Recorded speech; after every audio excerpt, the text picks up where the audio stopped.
This is The Big Question with Dr. Ellie Gonzalez, brought to you by Good News Unlimited, tackling the big questions in a simple and positive way. Today's big question is, was Christianity based on other ancient religions? Well, this is one of those myths that gets peddled around, usually by unqualified people who actually know little about ancient religions or about the origins of Christianity. What they say is that the accounts of Jesus recorded in the Bible are just borrowed and adapted from other ancient pagan religions, such as the stories of Osiris, Dionysus, Mithras, and others.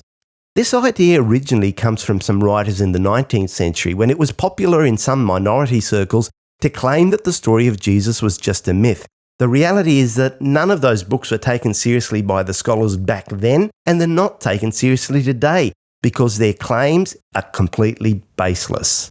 It's only in the last 10 years or so that these ideas have been resurrected again, and that's mainly due to wrong information from internet sources that can't be verified or held to account. And these ideas also get a platform through fiction books and movies that don't claim to be factual, but you know how it goes. Anyone wanting to trash Christianity takes them as having some kind of basis in historical fact.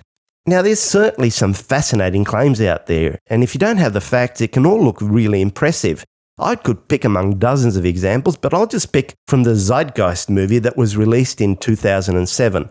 There you'll find that the Egyptian god Horus was born on the 25th of December of a virgin, had his birth proclaimed by a star in the east, was worshipped as a saviour by 3 kings when he was newly born, was baptised at age 30, and then he began his ministry, and he had 12 disciples. He was betrayed, crucified, and then buried for 3 days. And then, you guessed it, he was resurrected after 3 days.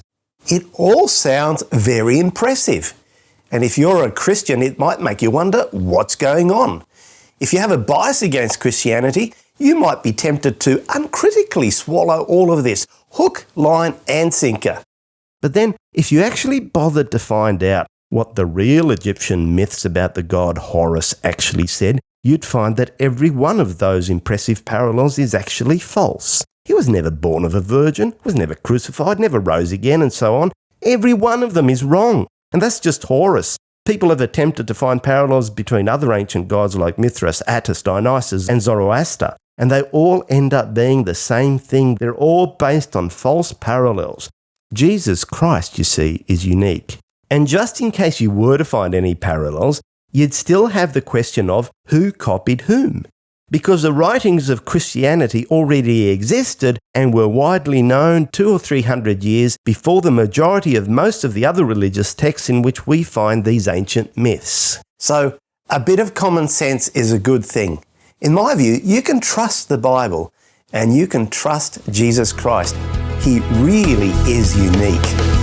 For more, contact goodnewsunlimited.com.